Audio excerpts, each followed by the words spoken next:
Very good morning to everyone. तो हमने जो कल के टॉपिक में वीडियो पढ़ा था उसमें ये पढ़ा था हमने कि कैसे हम मिक्स प्रोपोर्शनल के डिज़ाइन को करेंगे। तो बताया गया था हमको बाई 2 मेथड्स करने थे। एक one is nominal method and second is design mix concrete. ठीक है, second is design mix concrete. ठीक है, तो नॉमिनल हम बाई एक्सपीरियंस गेन करते हैं, तो उसमें कोई रूल रेगुलेशन फॉर्मूले नहीं होते हैं। जैसे हमको मन किया हमारे अनुभव के आधार पर हमने उसको डिज़ाइन कर लिया। पर डिज़ाइन मिक्स में सब कुछ IS कोड से डील होता है और सब एक्सपेरिमेंटल डाटा है। IS 262 2000 एक आपको ये कोड लगेगा डिज़ाइन मिक्स का, और एक RCC का IS 456 2000 ये कोड आपको लगेगा। इन दोनों कोड की मदद से हम लोग डिज़ाइन मिक्स कॉन्क्रीट डिज़ाइन करेंगे। क्या करेंगे? इन दोनों कोड्स की मदद से हम क्या करेंगे? डिज़ाइन मिक्स कॉन्क्रीट को डिज़ाइन करेंगे। तो सबसे पहले क्वेश्चन पे चलने से पहले मैं आपको डिज़ाइन स्टेप्स कुछ दिखा देता हूँ। तो आप डिज़ाइन स्टेप्स लिख लीजिए, फिर वन बाय वन उसी डिज़ाइन स्टेप से मैं अपना क्वेश्चन अपना करना स्टार्ट करेंगे। तो हम लोग हेडिंग डालेंगे design steps for design procedure steps for या design procedure for design of concrete mix. Design procedure for mix design. Design procedure for mix design, क्या क्या स्टेप्स हमको इन्वॉल्व करने हैं, हम सबसे पहले क्या निकालेंगे। ठीक है, स्टेप से भी हो सकता है कि कुछ चीज़ आपको समझ में ना आए, क्योंकि कई सारे हमको IS कोड के टेबल्स यूज़ करने हैं। वो दोनों IS कोड का होना आपके पास बहुत ज़रूरी है, बिना उसके हम लोग कोई भी न्यूमेरिकल लगाने में सक्षम नहीं है, उसको नहीं लगा पाएंगे। ठीक है, मैं आपको यहाँ पे लिखा देता हूँ किस किस स्टेप से करने, फिर हम जब अपने नेक्स्ट वीडियो में न्यूमेरिकल पे आएंगे तो फिर हमको चीज़ क्लियर होगी। ठीक, स्टेप नंबर 1। स्टेप 1, सबसे पहले हम क्या करेंगे?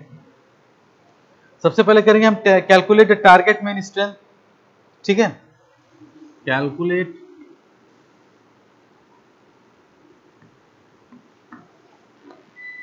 Target mean strength. हमको टारगेट मीन स्ट्रेंथ निकालना होगा, जिसको हम इसका फॉर्मूला था FCM equal to FCK plus 1.65 delta. ये इसका फॉर्मूला होता है। हमारा टारगेट मीन स्ट्रेंथ क्या होगा? ठीक है, हम किस टारगेट पे हम अपना डिज़ाइन करेंगे, टारगेट मीन स्ट्रेंथ हमारा क्या होगा। ठीक है, अब इसमें क्या चीज़ क्या रिप्रेजेंट करता है मैं आपको बता दे रहा हूँ पहले। FCM जो है आपका क्या रिप्रेजेंट करता है? FCM है टारगेट मीन स्ट्रेंथ। ये क्या है? Target mean strength. ठीक, उसके बाद FCK क्या है? Characteristic strength of concrete. Characteristic strength of concrete. ठीक, 1.6 एक नंबर है, और डेल्टा क्या है यहाँ पे? Standard deviation. Standard deviation. ठीक, ये 3 चीज़ें हो गई हमारी। ठीक, सबसे पहले हम स्टेप में, अब देखिए, जैसे अगर मान लीजिए M20 ग्रेड कॉन्क्रीट है, आपको मैं एक एग्जांपल बता दे रहा हूँ। M20 ग्रेड कॉन्क्रीट है, ठीक, और बोला जा रहा है कि इसका टारगेट मीन स्ट्रेंथ निकालिए। टारगेट मीन स्ट्रेंथ निकालिए, तो फॉर्मूला क्या होगा? FCM बराबर FCK प्लस 1.65 डेल्टा। ये होगा फॉर्मूला। ठीक, आपको पता है कि अगर M20 ग्रेड कॉन्क्रीट है तो इसकी कैरेक्टरिस्टिक स्ट्रेंथ FCK बराबर कितना हो जाएगा? 20 न्यूटन पर mm स्क्वायर। क्या हो जाएगा? 20 न्यूटन पर mm स्क्वायर। यानी RCC में क्या होगा? ये सीधे वैल्यू यहाँ पे M20 अगर दिया तो यहाँ क्या आ जाएगी? 20 प्लस 1.65 इंटू, आपको मैंने अभी इसके लास्ट वीडियो लेक्चर में डेल्टा की वैल्यू बताई थी। क्या बताई थी हमने? डेल्टा की वैल्यू हमारी क्या हो जाएगी? 4 हो जाएगी। क्या हो जाएगी? 4 हो जाएगी। स्टैंडर्ड डेविएशन क्या हो जाएगा हमारा? 4 हो जाएगा। अब इसको कैलकुलेट कर लीजिए, ये उसका कैरेक्टरिस्टिक स्ट्रेंथ आ जाएगा। तो आई होप आपको क्लियर होगा कि कैरेक्टरिस्टिक स्ट्रेंथ हम कैसे निकालते हैं। अगर M25 ग्रेड होगा, ठीक है, तो यहाँ पे कितनी वैल्यू आ जाएगी? 25। अगर M30 होगा तो यहाँ कितनी वैल्यू आ जाएगी? 30। M40 होगा तो यहाँ कितनी वैल्यू आ जाएगी 40।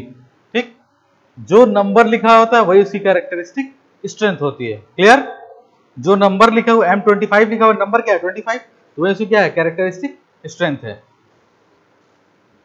ठीक, तो सबसे पहले हमने टारगेट मीन स्ट्रेंथ को हमने फाइंड आउट कर लिया। ठीक, नोट डाउन कर लीजिए इसको।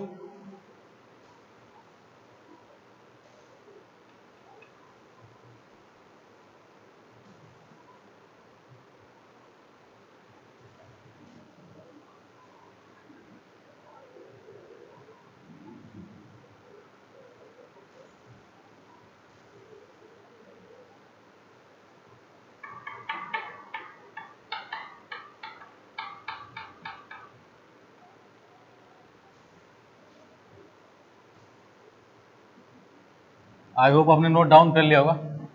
ठीक है, हम चलते हैं स्टेप नंबर 2 पे अपने।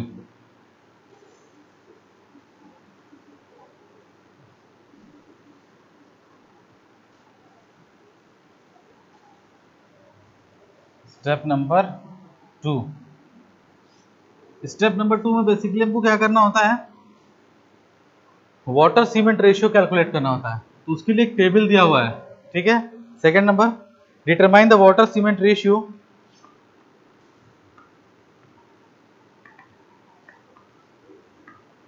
W/C ratio, determine the water cement ratio using appropriate chart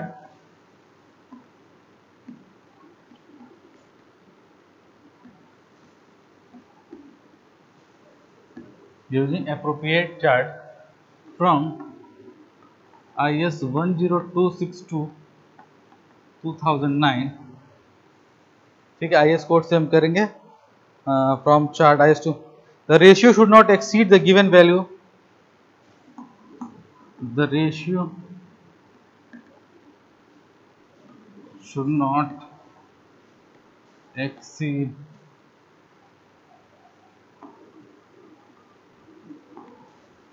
the given value, the ratio should not exceed the given value in the table number 5, in table number 5 of IS 456 2000। यानी आपको यहाँ पे दो दो code use करने हैं, आपको दो दो IS कोड यूज करने हैं। ठीक है, दो दो IS कोड आपको यूज करने हैं। मैं आपको अभी यहाँ पे सिर्फ थ्योरेटिकल पार्ट इसका बता रहा हूँ कि कैसे कैसे क्या क्या प्रोसीजर होता है। जब मैं न्यूमेरिकल कराऊंगा अगले स्टेप्स में तो मैं आपको पूरा IS कोड का वो वैल्यू दिखाऊंगा, मैं कहाँ से कौन सी वैल्यू ले रहा हूँ। तो आपके पास दोनों IS कोड्स होने चाहिए, IS 456 2000 एंड IS 10262 2009। क्लियर, ये स्टेप अभी नोट डाउन कर लीजिए आप।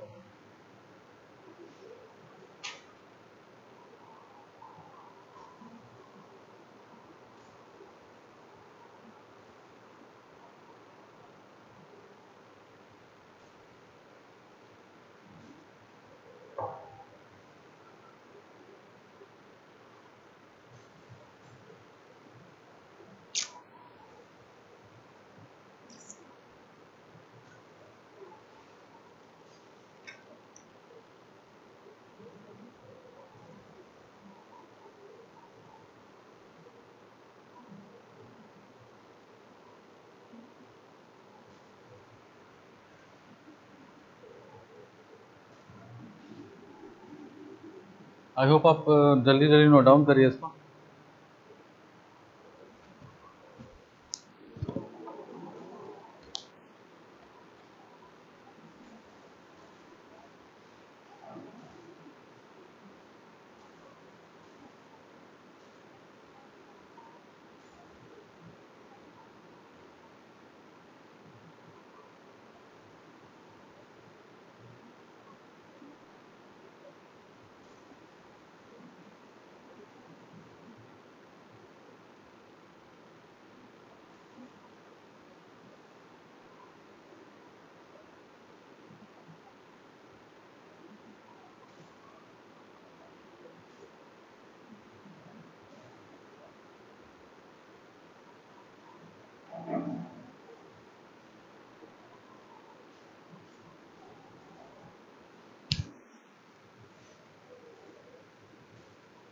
आई होप आपने नोट डाउन कर लिया होगा।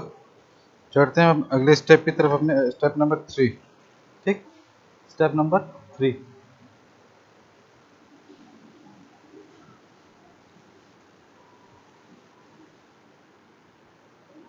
अभी हो सकता है कि आपको ये जो स्टेप्स मैं लिखा रहा हूँ हो सकता है ना समझ में आ रहा हो, लेकिन क्योंकि इसके पहले हमने कोई न्यूमेरिकल तो लगाया नहीं है, आईएस कोड हमने इसके पहले कभी यूज किया नहीं है। मैं आईएस कोड आपको अभी दिखा देता, लेकिन उसका कोई रिलेवेंट मतलब नहीं आएगा। रिलेवेंट मतलब आपको कब आएगा, जब मैं आपको न्यूमेरिकल कराऊंगा और मैं कौन सी वैल्यू कहाँ से उठा रहा हूँ, मैं आईएस कोड में आपको दिखाऊंगा यहाँ पे। ठीक है, स्टेप नंबर 3। ये तो बस एक मैं जनरल तरीका बता दे रहा हूँ कि हमको ये इस तरह से कैलकुलेट करना है बस। ठीक है, तो जब न्यूमेरिकल आएगा तो चीजें क्लियर होंगी। Step number 3, determine the water content based on workability requirement. Determine the water content based on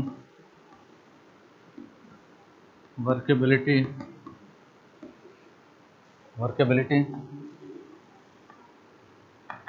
requirement, based on workability requirement and nominal size of aggregate and nominal size of aggregate। ठीक है, and nominal size of aggregate from table number 2, from table number 2। ठीक, जो छोटी table होगी मैं उसको यहाँ draw कर दूंगा, जो बहुत बड़ी टेबल होगी मैं आपको आईएस कोड में दिखा दूंगा। ठीक है, हमको क्या करना है, determine the water content based on workability. Workability के बेस पे हमको एक नियम है जो हमारा आईएस कोड में दिया हुआ है कि कितना हम वाटर कंटेंट ले सकते हैं। दूसरी चीज किस पे रिक्वायरमेंट पे, और नॉमिनल साइज ऑफ एग्रीगेट पे भी हमारा वाटर कंटेंट डिपेंड करता है। उसके लिए टेबल नंबर 2 में आपको सारी जानकारियां दी हुई है। ठीक है, अभी हम टेबल नंबर 2 आपको यहाँ पे लगा के दिखाएंगे कितने हमको वाटर की जरूरत पड़ेगी। ठीक है,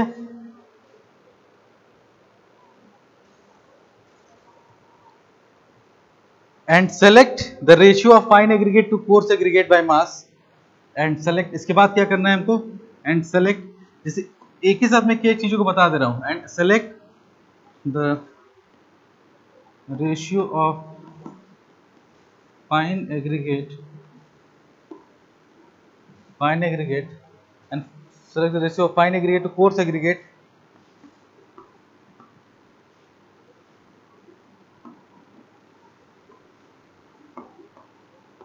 by mass based on the type and grading of aggregate, based on the type of aggregate from table number 3। किसको, कौन से टेबल से, IS 1026 टू 2009। ठीक,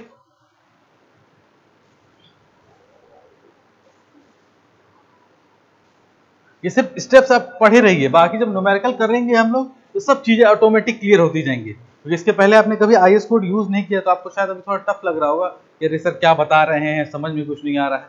जब कल एक न्यूमेरिकल में उठाऊंगा तो बस देखिएगा यही स्टेप धीरे धीरे फॉलो होंगे, और इस कोड में अभी कौन सी वैल्यू मैं कहां से ले रहा हूँ वो सब आपको दिखाता जाऊंगा as per the question requirement. ठीक है,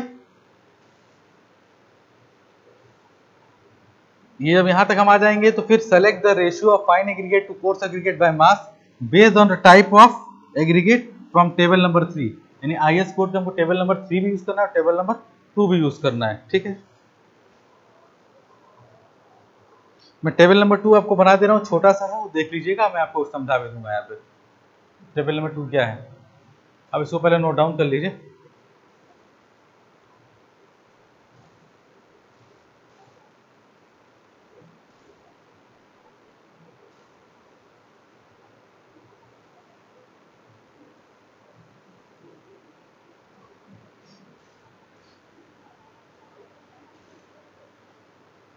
ठीक है, आई होप आप नोट डाउन कर रहे हैं।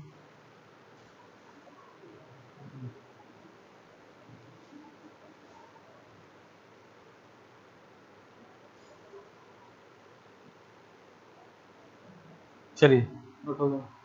चलिए फिर हम स्टेप नंबर 3 की ओर बढ़ते हैं। आई होप आपने सॉरी स्टेप नंबर 3 नहीं, हमको बस आया है। स्टेप नंबर 3 है, हमको एक टेबल बनानी है IS कोड की। IS टेबल नंबर 2 कैसे है मैं आपको बता दे रहा हूँ थोड़ा सा, बाकी कोड में सब गिवन है। ये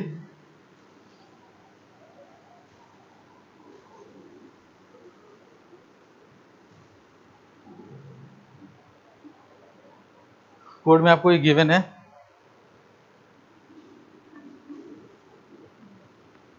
टेबल नंबर जो 2 है, ठीक है, क्या है, maximum water content per cubic metre. किसका टेबल है? Maximum water content per cubic metre, per cubic metre of concrete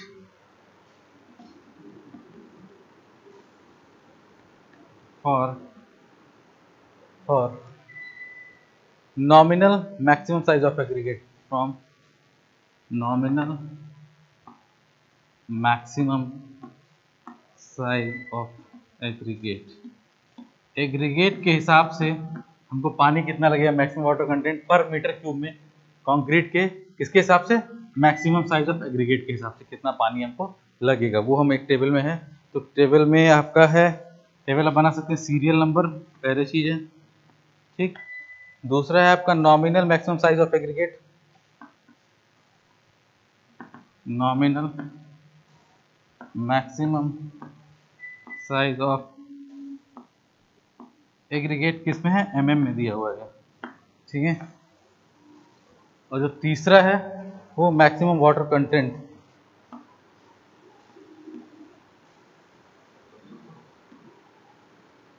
maximum water content, ठीक है। तो 3 साइजेस के लिए बताया गया है 10, 20, 40, जो हमने पहला, दूसरा और तीसरा। पहले में 10 mm मैक्सिमम साइज है इसका, दूसरे में 20 mm है और तीसरे में 40 mm है। यानी अगर 10 mm का साइज रहेगा तो हमको वाटर रिक्वायर्ड मैक्सिमम कितना होगा, अगर 20 mm रहेगा तो कितना रहेगा, और 40 mm रहेगा तो कितना होगा, ठीक है। 208, 186 और 165, ये इतने पानी की हमको आवश्यकता रहेगी। अगर 10 mm एग्रीगेट साइज यूज कर रहे हैं तो 208 लीटर पानी की जरूरत रहेगी हमको। अगर 20 mm साइज के एग्रीगेट यूज कर रहे हैं तो इसके लिए स्टैंडर्ड 146 लीटर पानी हमको चाहिए ही चाहिए। अगर 40 mm का यूज कर रहे हैं तो 165 लीटर हमको पानी चाहिए। ये आपको IS कोड में, आपका टेबल में, कोड में बना हुआ है। ये बस मैंने आपको जनरल तरीका बता दिया समझाने का। कल मैं जब न्यूमेरिकल कराऊंगा तो फिर मैं आपको IS कोड में पेज नंबर के साथ किस क्लॉज में दिया है मैं सब कुछ आपको यहाँ पर दिखाऊंगा, ठीक है। नोट डाउन कर लीजिए इसको।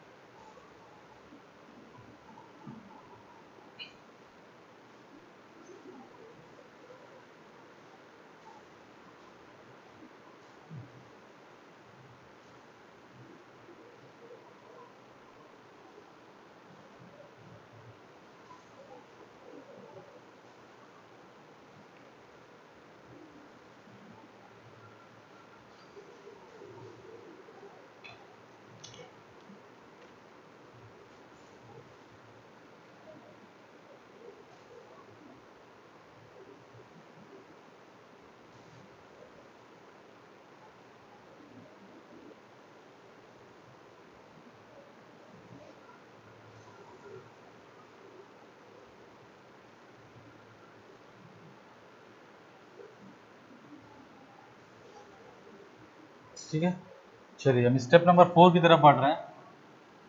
अभी आपको ये मैं बार बार बोल रहा हूँ, अभी आपको शायद ये अजीब सा लग रहा होगा कि क्या बताया जा रहा है, कुछ समझ में नहीं आ रहा है, लेकिन आई होप जैसे ही हमारा न्यूमेरिकल क्लियर हो जाएगा, जब न्यूमेरिकल कराएंगे तो वो चीज़ें आपको बहुत क्लियर हो जाएंगी।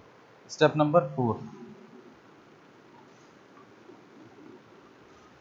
स्टेप नंबर 4 में क्या है, calculate cement content in kilogram per metre cube. Calculate cement content in kilogram per metre cube. Kilo per metre cube कितना किलो हमारा सीमेंट लग रहा है वो हमको कैलकुलेट करना है by dividing the water cement, by dividing by dividing the water content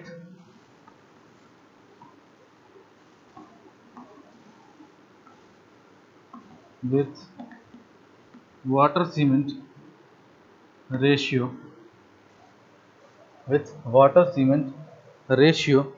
and this cement content should not be and this cement content should not less than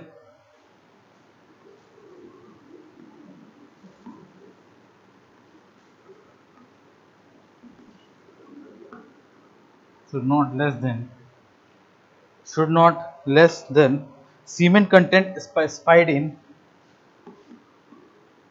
cement content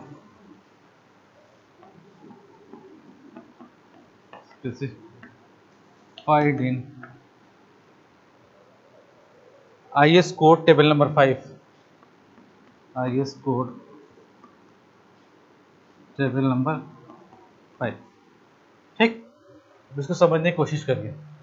जो हम fourth step में आएंगे हम क्या calculate करेंगे, cement content को हम calculate करेंगे। इसको कैलकुलेट करेंगे सीमेंट कंटेंट को कैलकुलेट करेंगे, पर मीटर क्यूब में कितना सीमेंट हमारा लग रहा है, पर केजी पर मीटर क्यूब में कितना केजी सीमेंट हमारा लग रहा है। ठीक, अब उसके लिए हम क्या करेंगे, बाय डिवाइडिंग किसको डिवाइड करेंगे, वाटर कंटेंट। आपको पता है कि इसके जस्ट पहले वाले स्टेप में हमने वाटर कंटेंट निकाला है, उसी कुछ कंडीशंस बताई थी, तो जब न्यूमेरिकल आएगा तो हम निकालेंगे।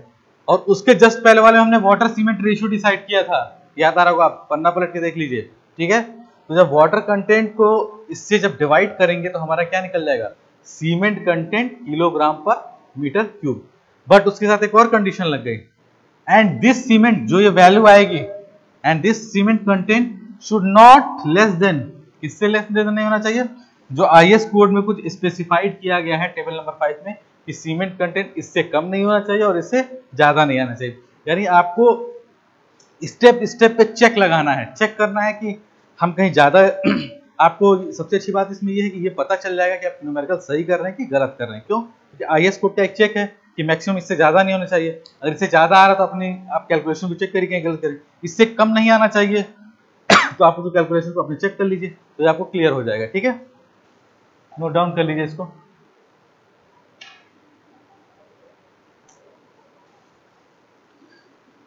मैं बार बार ये बात को फिर से बोल रहा हूँ कि अभी आपको लग रहा होगा कि हम क्या पढ़ रहे हैं वो कुछ समझ में नहीं आ रहा है। ये होगा क्योंकि आप दोनों आईएस कोड नहीं देखे हैं, तो मेरा एक सजेशन है आपको कि आप आईएस कोड को डाउनलोड करें, प्रिंट आउट निकालें, उसको एक बार रफ आइडिया पढ़ लें। ठीक है, क्योंकि मैं कल आईएस कोड के साथ ही न्यूमेरिकल सॉल्व कराऊंगा, क्योंकि बिना उसके एक एक क्लॉज में आपको कैमरे के सामने दिखाऊंगा, उसके बाद मैं उस न्यूमेरिकल को लगाऊंगा। क्यों, क्योंकि उसके बिना सॉल्व करना बड़ा मुश्किल है।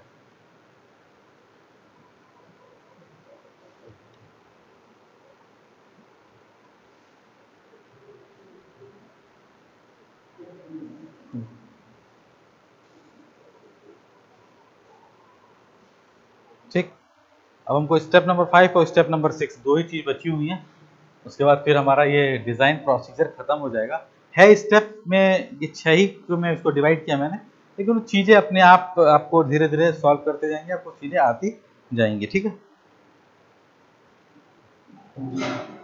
चलिए अब हम करते हैं स्टेप नंबर 5। आई होप आपने नोट डाउन कर लिया होगा।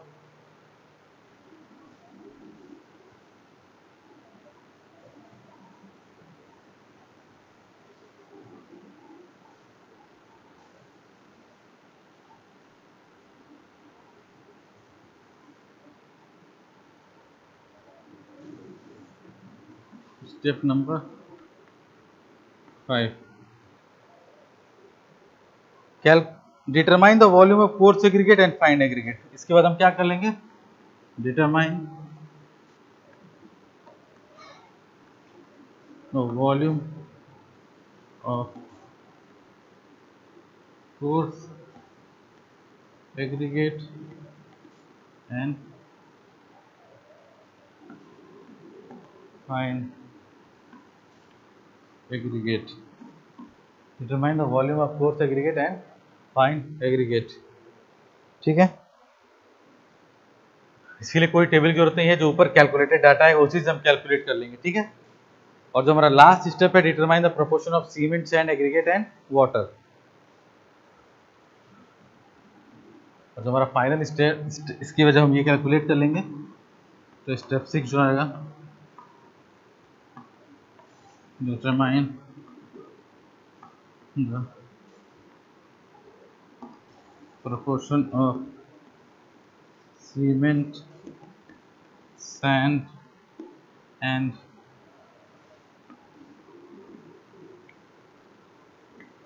aggregate. This is the final steps for design mix concrete. आप इसको नोट डाउन कर लीजिए।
ठीक है, तो ये सारे आपके 5-6 स्टेप्स हैं जिससे आप मिक्स डिज़ाइन को डिज़ाइन कर लेंगे। ठीक है, लेकिन डिज़ाइन करने में एक दो समस्याएं और आती हैं कि कई जगह आप IS कोड्स में या क्वेश्चन बुकलेट में देखें, लिखा होता है assume any suitable data, assume any suitable data. तो मैं आपको एक क्वेश्चन दूंगा, ठीक है। पहले तो मैं क्वेश्चन यहाँ सॉल्व करूंगा, ठीक है, उसमें सारे डाटाज आपको दिए रहेंगे। तो मैं ये कहना चाहता हूँ इसमें कि एक बार जब एक दो क्वेश्चन आप लगा लेंगे तो आपको पता है कि अगर एग्जाम में कोई इस तरह का क्वेश्चन आता है और कोई डाटा नहीं दिया हुआ है तो वो आपके ऊपर ऑप्शन रहता है। इसलिए आपको क्वेश्चन पेपर में ऊपर लिखा होता है कि assume any suitable data, data suitable होना चाहिए, मतलब कि जो उस प्रिस्क्राइब लिमिट में आ रहा हो वही डेटा आप यूज कर सकते हैं। ठीक है, तो इस तरह से आपको मैं नेक्स्ट वीडियो में मैंने आपको ये बता दिया, अभी नेक्स्ट वीडियो में आपको इसका न्यूमेरिकल कराऊंगा और शायद वो वीडियो हमारी थोड़ी लंबी ज़्यादा हो। उसके लिए मैं आपको पहले बोलूँगा कि आप IS 456 कोड और IS 10262 दोनों को प्रिंट आउट निकाल के अपने पास रखिए, तो ही आपको शायद ये अच्छी से समझ में आएगा। ठीक है, तो आई होप आपने सारा स्टेप्स नोट कर लिया होगा। तो आज के लिए इतना ही, फिर नेक्स्ट वीडियो में हम न्यूमेरिकल के साथ मिलेंगे, फिर हम करते हैं। Okay, thank you.